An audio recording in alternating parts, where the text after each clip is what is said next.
হজরত মুসা আলাইহিস সালামকে পরীক্ষা করার জন্য ফেরাউনের বিবি বললেন, একটি পাত্রে জ্বলন্ত কয়লা নিয়ে আসা হোক, আর অন্য একটি পাত্রে সাদা ফুল নিয়ে আসা হোক।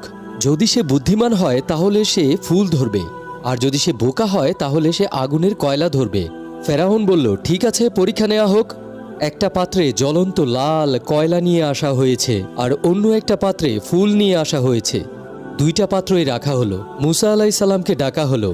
2 বছরের বাচ্চা। তাকে বলা হলো, এই দুইটা থেকে যে কোনো একটা তুমি তুলে নাও। মুসা আলাইহিস সালাম তো সাদা ফুলের দিকেই হাত বাড়াচ্ছিলেন, কিন্তু তখনই আল্লাহর কুদরতে হজরত জিবরাইল আলাইহিস সালাম ওনার হাতকে কয়লার পাত্রে দিয়ে দিলেন, আর একটা কয়লা নিয়ে মুসা আলাইহিস সালামের হাতে তার মুখে দিয়ে দিলেন, যার দাগ ওনার জিহ্বায় মৃত্যুর আগ পর্যন্ত লেগেছিল। ফেরাউন বুঝে গেল এই বাচ্চাটা বোকা, সে তার সাম্রাজ্যকে ধ্বংস করতে পারবে না। তারপর হজরত মুসা আলাইহিস সালাম ফেরাউনের সাম্রাজ্যেই ধীরে ধীরে বড় হতে থাকেন।